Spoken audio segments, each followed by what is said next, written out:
What is up, everybody? You know who it is coming at you. It is your allies behind enemy lines, Ryan and Joey, coming at you thoroughly behind enemy lines in Cowboys territory, holding it down for you in a wet and soggy Texas right now. Make sure you like, rate, subscribe, review on anywhere you can find your podcasts, Apple Podcasts, Spotify, Google Podcasts. Make sure you're subscribed here on YouTube. Get that notification bell rung.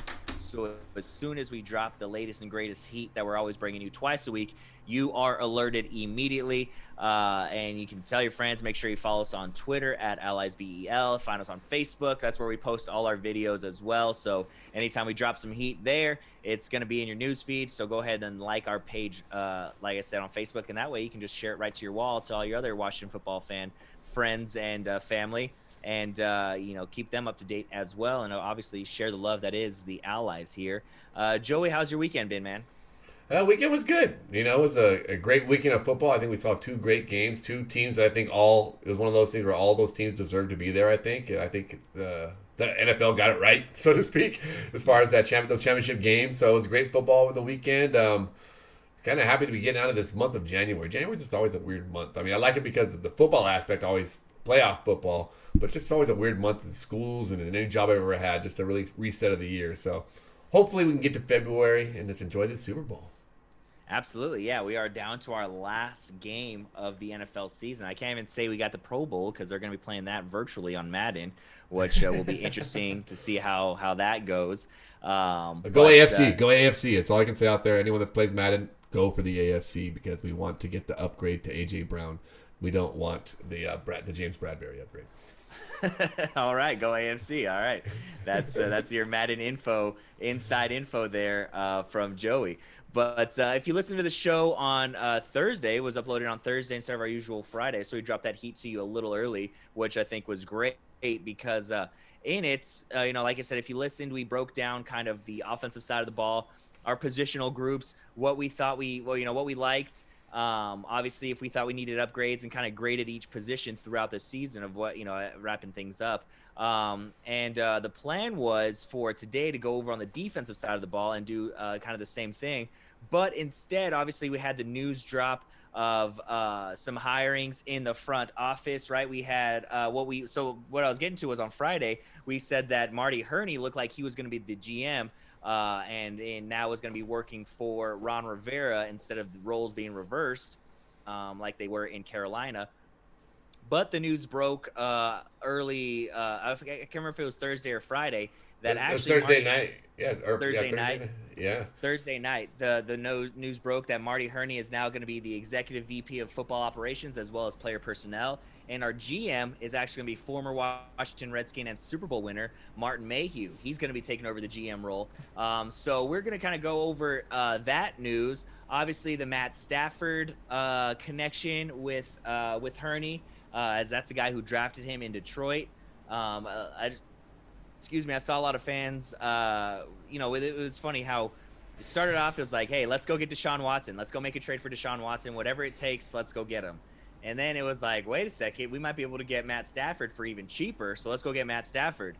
And then late last night after the Packers lose to the Bucks, for whatever reason, everyone's like, hey, let's go all in for Aaron Rodgers. So I think that's a little outlandish. I don't know that he's going to be available to go get. So we'll kind of stick with the Matt Stafford storyline. I've already seen the photoshops of Aaron Rodgers. Those were quick to get out there. Obviously, the Matt Stafford one is out there now as well. But it was very funny how the fan base has quickly shifted from Deshaun Watson to Matt Stafford to Aaron Rodgers. Whether realistic or not. But what's your first kind of feelings and your first ideas of these new hirings up front in the front office? Well, first thing is I was just thinking as you said, former Washington great or Redskin great at the time, Martin Mayhew, and it reminded me of him playing. I was what a time that was! And then as I was thinking, I was all, he didn't even remember that he wasn't even born. That was before you were even born, and that's what's crazy to me. One thing, it's just crazy to me to think of it that way. But yes, back then, I mean, if you couldn't imagine, he was elite on one side. Who did we have on the other side at that time? Darryl Green. The greatest Darryl Green. I mean, and then we were a shutdown. I mean, Charles Mann, Dexter Manley. This so symbolizes a lot of what this defense can start to look like as we go. With the new Charles Mann, Dexter Manley, are Chase Young and Montez Sweat, and they are upgraded power. These are 2.0 power versions of those two monsters we had back in the 90s and the late 80s. But yeah, it's awesome to have him come in, and I think that the way it was that I've read is that they're going to have like a brain trust, so to speak, with the three of them kind of really just discuss their obviously the coaching needs, what he wants to see on the field in that aspect, the personnel experience that both Martys bring into it, and not to mention the college recruiting, and then the player interactions that as being a former player that Mark Mayhew has that obviously Marty Herney does not have. So I think it's great. I think we have a perfect balance of the type of people you want to be talking about with the experience level of two former players, a former Super Bowl coach, a former Bowl winning player, and and a Super Bowl in GM. Kind of all in that same boat right now with a ton of experience that can really get the best product on the field. And to me, that really speaks of the alignment of the direction of this team is going. Before we kind of felt like we had this kind of like wishes and hopes. Ooh, I hope this happens. Probably this coach's wants and needs. And they almost got filtered through this weird political process, and then we got something weird on the other side that would really never. We'd always be scratching our head at these times like, what? Why? I don't remember the last great signing, even on the RG3 trade at the time. We're like, oh my god, we gave up everything. We gave up everything. So it's one of those things that we starting to feel good that the people pulling the strings are the right people pulling the strings. So it kind of starts there. Now, as we move on to, as you said, no, I don't want to go too far into it, just as you introduced this whole quarterback thing. It's right as you put it, as true Washington fans are going to be. We were chasing, Dak. It was Dak Prescott early on, when he was injured. Yeah, that's true. Yeah, it was Dak early. It was before Deshaun Watson. It was Dak, yeah. Exactly. It was Dak. We had early things with Dak, and then it went into Deshaun, and then you always have the whole way since we saw Heineke, he popped his head up, with the playoff, went Heineke, which is still, I'm definitely on that boat as well to bringing him back and giving him a chance to compete. But now, as these veterans are becoming more and more apparent that they might not be there, as far as, Matthew Stafford, they made it blatant that they are done. They are going to find, they're already seeking trades. Wow, that definitely changes things. That's somebody who I've always, I don't know, I'm sure I've always been big on Matt Stafford. Yeah. I had Peyton Manning was my favorite quarterback of all time, and as soon as Matt Stafford was drafted and started playing, he was my favorite quarterback. Regardless of teams, he is awesome. I think he has that thing I talk about, the same thing we see in Heineke. That desire to win and be great. I'll never forget that game where he dislocated his shoulder and went to the sideline and popped it back into place and went out there and won the game when he could barely raise his arms. That's who you want on your team. That's Absolutely. The kind of person you want on your team. Not to mention the skill set he possesses. He's one of those guys that if we played against him enough to know, and you've watched enough games with him, he gets the ball, he has a chance. You know what I mean? They have a chance. We saw it this year. You get Matt Stafford. We saw, the year where Kirk Cousins went down there and beat him with a minute left, and they left him a minute on the clock, and Matt Stafford came back and Matt Stafford us. And Matt Stafford, if you guys, I don't know the numbers right now, and I think it was about maybe a year ago that I remember this. I think he's led more fourth quarter comebacks since he's been in the league than anybody. I'm sure that the stats will do it, to meet the person, whoever they're trying to compare him against. But you start from the beginning of his career till right now, and I bet you he's still right there in the top 3. And that's the kind of person you want that gives you a chance to win every single time he gets on the field. Now, injury concerns? Maybe. But then we just, briefly touch on the Aaron Rodgers thing. I'll tell you what, though. I did see the comments from Aaron Rodgers. He was not a happy guy that they did not let him kick that field goal yesterday. And I'm sure that kind of just ties in with a lot of unhappy things he's had along the way during his relationship with this coach. And hearing his comments after the game, talking about everyone's future's uncertain. That just lets me know that door is open. That door is open. And then this morning to see what's his Matt? What's his name? The coach. It's drawing a blank right now. Matt LaFleur. Matt LaFleur. The way his press conference did it, he looked like a scared deer, a deer in the headlights, thinking like, I hope he needs to come back. He's our leader. He's like what do you mean? He didn't say what do you mean, but you can see right there that was someone that it wasn't like the Bill Belichick, like, if he dies, he dies. It wasn't like that Stonewall. No, that coach was 100% concerned and knowing and coming off a decision I know he made and probably already questioning whether he should have done it or not, and knowing that a guy that already questions his decisions, I'm sure he's probably in full-blown panic mode. So that story remains to be seen, but let's see. Yeah, for sure. And too, as somebody mentioned earlier today, that when Aaron Rodgers says, yeah, a lot of uh, guys' futures are in question, including my own. That was more so like this head coach might not be here. I'm saying this, but I'm really saying, hey, Matt LaFleur, you might be gone. We thought maybe they mended their relationship when it was rocky early on, but I think this was like the thing that really set him over the edge. It's like when you have a girlfriend and like things are a little rough, and then it's like, oh wow, we really hit our stride. Like we're in love again. Like we're feeling good. And then you have one fight, and it's like, oh yeah, no, screw this, I'm out. Type of deal with Aaron Rodgers. But getting back to the front office hirings with Mayhew and Hurney, you said all the experience over or almost 50 years of experience in the front office for these guys combined. Mayhew's been in the role in different various front offices for over 20 years. Hurney has been GM and in the front office of NFL teams for 28 years. He pretty much turned around the Lions franchise when they were 0-16. He took over in that 2009 offense, or excuse me, that 2009 season. And by 2011, they were winning 10 games. I think they won 11 games the following year. Obviously, the top two picks of Matt Stafford and then Ndamukong Suh following that really helped. But I mean, they still had some good free agent acquisitions. Bringing in Golden Tate, Marvin Jones was a good pickup for them. They had a lot of guys. T.J. Hawkinson. That wasn't a Hurney pick. He was already in Carolina by then. Who am I thinking of? Gosh darn it. There was one other guy that was really a good pickup of Hurney's during his time in Detroit. They And then drafted obviously, Quandre Diggs. They drafted Quandre Diggs, which was a yeah, hometown hero. of course. But obviously spending the last 15 years or so in Carolina, and a lot of that with or excuse me, not 15 years, last few years in Carolina, and for those with Ron Rivera.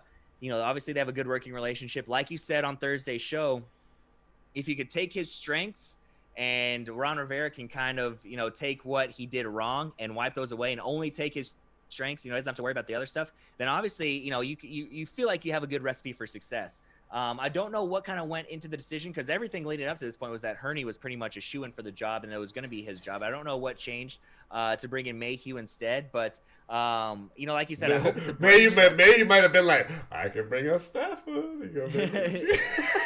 Yeah, maybe. But whatever it may be, whatever the issue was, I feel like we have some good guys in position finally. Anything was better than Bruce Allen and his cast of clowns that he circled in through here. But like you said earlier too, you hit a really good point. Like, as long as it's a brain trust and everyone, maybe there's a checks and balances system going, and obviously Ron Rivera is going to have, I don't know about final say, but have a really strong voice on who's on this roster and who fills out this roster. And so I'm assuming that's his name will be on the check. He's the accountable one. It falls on Ron. At a certain point, you get in those types of situations that I've been a part of, where you have so many forces coming in, giving their input. That person's not really making a decision. He's like, this is the best decision we come up with. And can we come up with something better? Okay, then this is what we're going with. And it's his name that kind of pushes that forward. We rarely see in a situation where they have that kind of thing, where the one person's like, well, I love your input, Martin, Mayhew, and Hurney, but I, Ron Rivera, am making this decision on my own and going against both of you. That's not a brain trust in my. That's the exact opposite of one. His name, he will be the one we hold accountable most. See, as he is our coach and making a lot of these decisions. But I do believe that they truly are collectively, and I think this is just a recipe for, could be nothing but success, of really coming up with the best thing from so many different points of view. Yeah, no, I totally agree. There, I mean, and going back to correct myself, I think I said Hurney drafted all those guys to the Lions. It was obviously Mayhew who was yeah. It was obviously Mayhew the GM with the we knew who you're talking about. We knew which Marty was in Detroit. Yeah, I know that's the thing. You got Martin and you got Marty, and now you're Hurney and I don't know Mayhew. I know Marty becomes a pronoun now. Now you got pronouns, pal. You gotta go Hurney or Mayhew. Yeah, exactly. So I just want to clear that up. So yeah, so Hurney spent his last 15 years in Carolina. Mayhew was in Detroit and drafted Matt Stafford and Ndamukong Suh and turned over that roster after the 0-16 season in 2008. So I mean, obviously he has an eye for talent, because I mean we've seen and we've talked about on the show that drafting a quarterback first overall, drafting a quarterback in the first round doesn't always guarantee success. And so to find a guy like Stafford, he's probably 1 in 1,000 types guys with, because of his attitude, because of how Versus he Sanchez. Versus Sanchez. That was a heavy turn right there. If you think about it, that was Stafford Sanchez draft. He made the right choice there. Absolutely. Absolutely. So yeah, like you said, obviously we got some guys that are in a good position, have seen plenty of success before, various levels of success as well, and in various working conditions. Taking over an 0-16 team in 2009, and then in 2 years' time they're winning 10 games. 3 years' time they're winning 11 games. Like, that's unreal. To find that kind of success that quickly is really good. Obviously, Hurney being in Carolina, going to a Super Bowl, and seeing some good success there as well. So, like I said, various levels, all of it good. And you put them all together here with a team and a roster that already has a ton of potential and guys that are bona fide stars. Chase Young is going to be Rookie of the Year. Jonathan Allen, who's a bona fide star in this league, Deron Payne, obviously, the whole cast, everybody knows, of guys, you just need a couple spots here and there. And I think these are the perfect guys to pick those points and really go after it and see what they can do with it. And the other thing too, as much as we hate Dan Snyder and all the things he does, the guy's not afraid to cut a big check. Yeah. They almost signed Amari Cooper for $120 million last year. Exactly. Right or wrong, he is not afraid to cut a big check. So when you have that as a GM and that you can have that kind of financial backing, I mean, that's got to do wonders for your decision making and who you think you can go after, and who's a real possibility of bringing guys in. So I think we're going to be set up here for the foreseeable future, and hopefully more success of what we saw this year continues to roll and at a greater level. Yeah, definitely. Not to mention that everyone's seeing this. Everyone's, not just us as fans. Usually we're in a bubble with our optimism and our hope, and like, oh yeah, maybe this piece will work. And everyone's just like, same old crappy Redskins, and we get mad when we watch the news and no one cares what we're talking about. We're not talking about the crappy old Redskins. We're talking about the Washington football team. And we're talking about this new age and and we got a new president, we got this new GM, we got this new coach, we got this new culture that has changed, and the whole league is taking note of it. The whole league is taking. Before Amari Cooper probably changed his mind. I wish I would have joined that team last year, and so now this can be a destination. Now that before I'd be like, not Stafford don't want to come to Washington or Deshaun, but now people are going to want to come to this team. What do quarterbacks want? A good defense, a good running game, good pieces around them. We have all the pieces that can invite someone, to bring into there. And now with this, these decision making, the foundation, which is your personnel and the people that call the shots, we have that, appealing as well. So it definitely feels like a good resurgence for this team.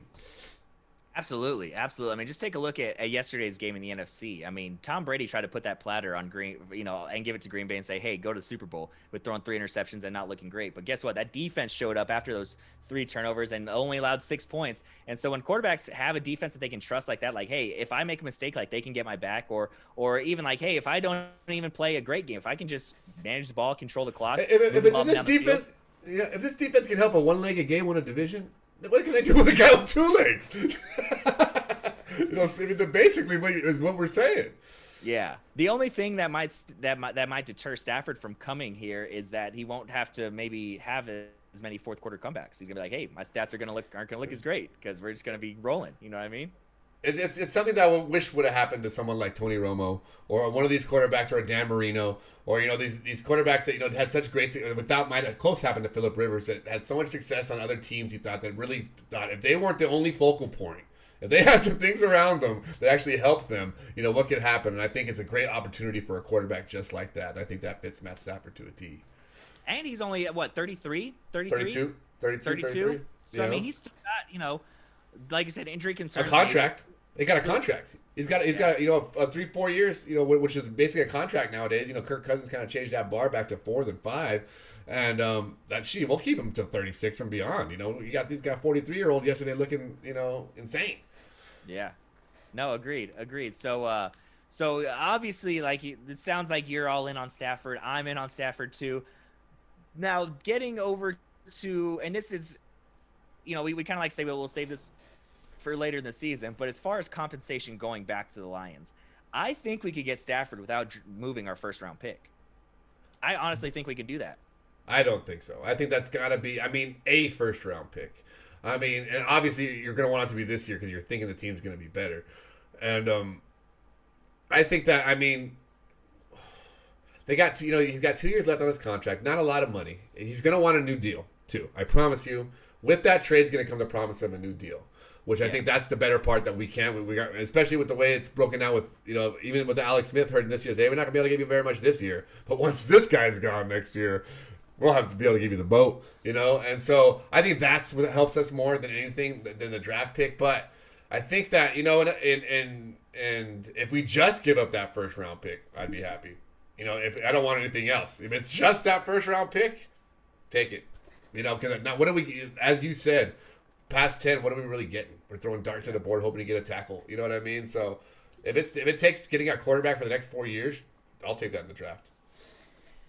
Yeah, look, I don't disagree with that. I don't disagree at all. But I think I think a second and a third would be plenty. I know obviously the Lions are going to want that first, and maybe they end up getting it. But I don't think that if you're starting negotiations, you say, hey, here's, we'll start with the first round pick. I think you can start, like I said, a second, a third, maybe a late round, this year, or maybe a second this year, a second next year, and a third from this year, something like that. I mean, like, I think that would be plenty of compensation, and without it being that first overall pick, because obviously the Lions, they're full tear down rebuild mode, but they wouldn't be making this move if they weren't. So having 2 first round picks this year would behoove them, quite exponentially. But I just don't feel like it would be a necessity. Now, I could be wrong. I could look like an absolute bonehead, but I just feel like, because obviously not only for the I understand what you're saying about the contract and how much he's getting paid, but I mean the last. Well, let's put it this way: do you think the other suitors are willing to do it? Yeah, probably. That's in the totality of things. You're probably right. Given on a season where maybe 5 teams are looking for a quarterback, it's different. But there are so many teams looking for a quarterback this year that it's a seller's market. And definitely, I promise you, somebody's going to give that first round pick. I would, and I think I'm a pretty reasonable person, and I don't think that I give too much for unless I really feel it in something. I think that if you're looking at someone like him, and you feel you have the rest of the pieces like we do, then you're going to go all in. And if they're take my 19th pick. I mean, you wasted a 17th on Dotson and a 15th on Haskins. But take my 19th pick. You know what I mean? Like, take it to the bank. Yeah, no, when you put it that way, when you're talking about who you're negotiating against, I guess in my mind, wrongly, I was thinking, well, if we were the only ones negotiating. But that's not going to be the case, obviously. So when you put it that way, I think you're 1,000% right. So you changed my thinking on that we will have to give up that first round pick, and we will have to, and definitely more. If we could just the first round and that's it, I think that'd be great. But it will take more than that. So you did change my mind on that. All right, I agree. It's going to take that because like you said, because there's so many teams looking for a quarterback, and Stafford would be a difference maker for so many other teams that maybe put them right over the edge. That's the price is going to be high. So okay, and then you look at a team like San Francisco, who's popped up as number 1. To get him, and we're like a mirror image of that team. We're a mirror image of that team. A very good defense, a great. The difference is he got an offensive coach over there. We're a defensive-minded league coach. That might, who knows how much that factors in. I think he's more of a rugged quarterback that would fit with our type of style of a team. Overall the culture and the kind of player he is. I think a pretty boy would fit out better than that pretty boy San Francisco, but I'm just thinking that when it comes to teams like that, I don't know what San Francisco has to or is willing to part with as far as draft picks. They didn't have a good enough season, so they definitely have the number 1 above us, I believe. So, and I know the other one was New England, I believe. Yeah.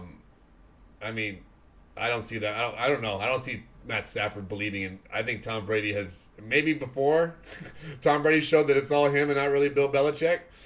Then I think maybe that's not. Who wants to go there and get to boot camp? To Belichick camp. So who wants to go finish out their career or go someplace with a young, hungry team that's already set up? And plus, if he wanted to play for a defensive-minded team that had no wide receivers to throw to, he would just stay in Detroit. There you go. Why is he just going to move to New England to do that? He could just stay in Detroit and do that. And Matt Patricia going to, I don't know what their relationship like. So I already said Matt Patricia's going to get a job with New England as well. So yeah, I don't know how that's going to pan out. as far as Yeah. I don't know what their relationship was like, so that hasn't Right. come out much. I mean, it's a short time together. It wasn't a lot of success. I can't imagine that it's super, that's real good. But that's pure speculation from our side. Isn't We're that, and getting, that's the type of things I think we really need to think about as we're talking about this quarterback. Is obviously we want to look don't want to look at through a vacuum and just look through our team and our team's needs, but look at what their needs are. Look at the other teams and what position they are in. I mean, if you're an AFC team right now watching, is like, what am I ever going to do to stop Patrick Mahomes? It stops becoming about your team almost and about what I need to counterbalance what's going to have to go against, and obviously you're going to need something that can put up a lot of points, and you're going to need a great defense. So it's just as you think about all these teams, you think about Indianapolis, you think about Pittsburgh, so to speak, Detroit, New Orleans, and is Jameis Winston really their quarterback? You think about all these teams that are going to grasp at, and there's only going to be a few that, and we've already talked about it. We said Dak, which 100%. If Jerry lets Dak get out of that building, then Jerry is dumber than we've ever said he is, no matter what. Deshaun, Matt Stafford, and Matt Ryan is kind of teetering there on that one. I don't know if I have as much trust in a Matt Stafford is giving a 19 up for Matt Ryan as I do Matt Stafford, but when you get past that, I think the drop off is significant. So I mean, that's what you're really talking about. A bunch of teams vying. I mean, really 3 quarterbacks and a bunch of teams vying for them. Yeah, I think the Matt Ryan to San Francisco makes a little more sense because obviously the Kyle Shanahan relationship there, and they saw a ton of success. So I think that, and they have a good defense. But you're right when you say it doesn't so much come down to what does your team need, but more so what are the other teams doing.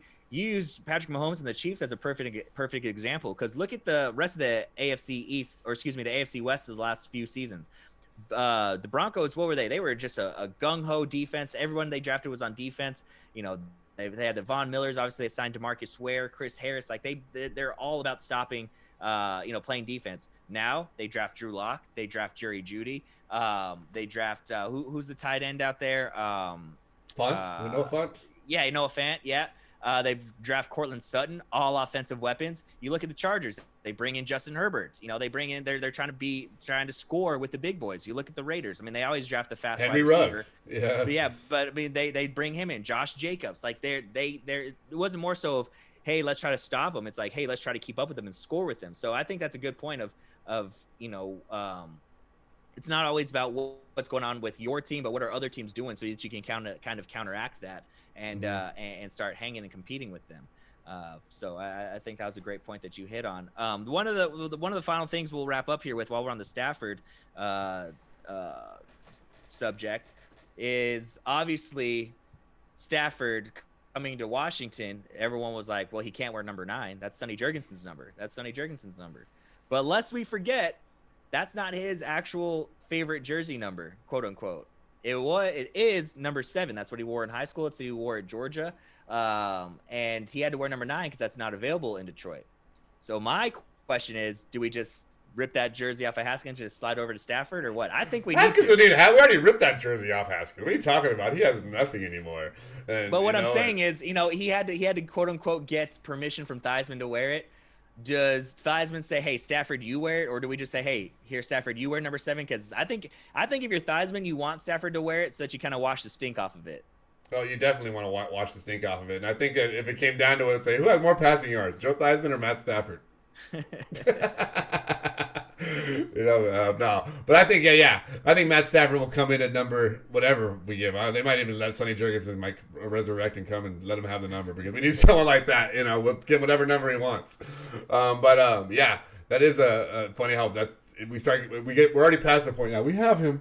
No, what number? Yeah, exactly. The evolution of of everything is just so funny. Like, it's not a done deal. Like, okay, what jersey number is he gonna get? That's my favorite thing on the internet and on Twitter. I did see a couple guys going back and forth in a thread talking about jersey numbers. They're like, well, maybe we just give him 17 because 17 is a good number. And somebody was like, Doug Williams, you can't just give it to him. And somebody was like, you guys realize somebody currently owns 17 and he's pretty good. He's pretty good right now. Terry McLaurin, maybe you heard of him, top wide receiver on the team. Rising star, but I think they lose the number after, because I think I kind of remember Doug Williams giving Jason Campbell 17. Wasn't that a thing? Well, Campbell was 17. I don't know if Jason, or excuse me, I don't know if Doug Williams like gave it to him, but I do know obviously just I Jason remember him Campbell was wearing it in 17. honor of him. I do remember that, whether it was given to him or he said, "I'm going to wear this in honor of Doug Williams." But so I think that once you give it like that, it's kind of just like, all right, you lost it now. Yeah, next. It's not special anymore. Yeah, yeah. So, but yeah, the evolution of Dak, back in October to Deshaun Watson just a month ago to now it's Stafford. Okay, we already got him. What jersey number do we want to give him? Hey, maybe we go get Aaron Rodgers now. Like the funny thing is too, I forgot to hit on too is Stafford will be rejoining Logan Thomas and J.D. McKissick here in Washington.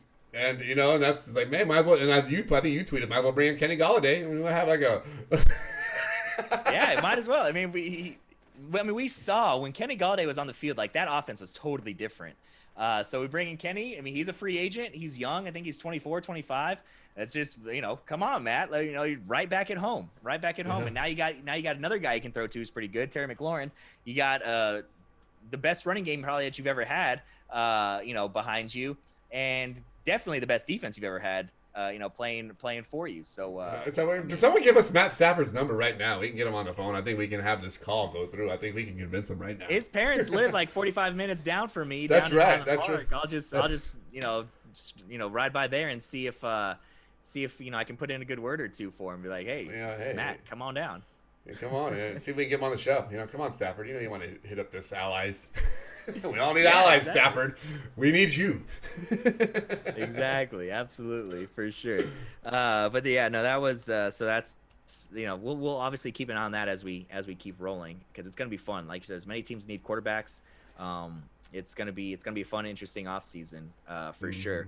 But that's all I got for this episode as far as talk about the GMs, front office hires, and now the Stafford Aaron Rodgers news. Anything else you want to wrap up with? Just real quick, and it's also on a Madden in front as well, but just hats off as Madden released their team of the year. Players that exceeded at their position this year. And obviously, last year we got Tress Way. If that's like our only hope every year, we'll get some kind of player.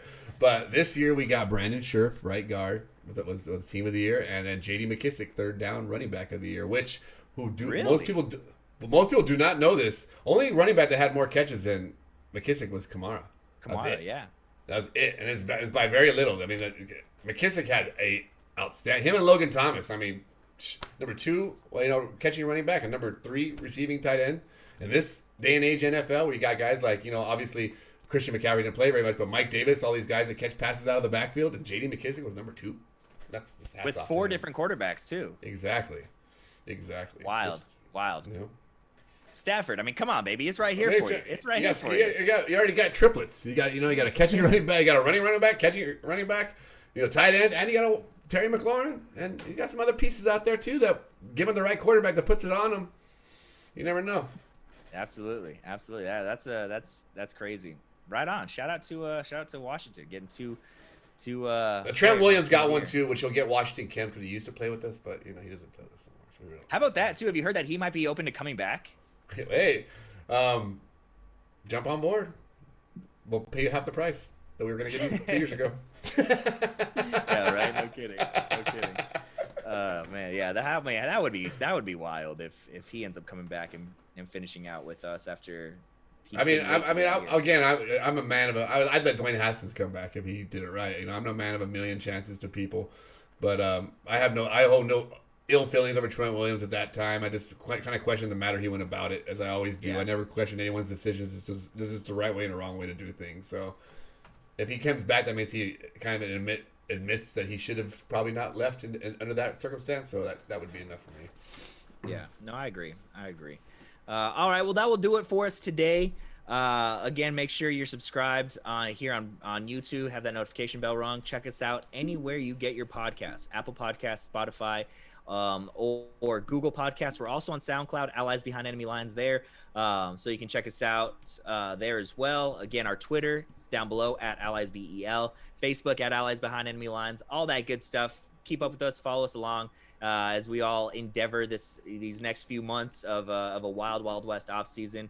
Like I said, Friday, we'll pick up where we left off this past Thursday and go overhead on the defense side of the ball. And and kind of go over that grade outs, positions, positional groups, things like that, where we can upgrade and whatnot. But we'll keep an eye on this stuff, in the coming weeks. I think the Stafford stuff, especially, I think it's going to happen rather quickly. So I think it'll happen sooner rather than later, right? I think we'll have a decision maybe mid-February. I'm thinking this week or next week. I mean, if you don't remember Alex Smith, it was in January when we signed Alex Smith. It's quick. You want to get that position, addressed, or it's going to be at that position addressed quickly. So if not, you can just stop scouting these quarterbacks and just kind of shift to what you're going to do as far as the draft. Yeah, my birthday's on Sunday. I wouldn't let Matt Stafford be a great birthday present for me. So come on, Washington, make it happen. Make it happen. All right. Well, until Friday, thanks, y'all. Appreciate you listening. Appreciate you watching. Y'all take care. Have a great week. We will see you on Friday. Take care.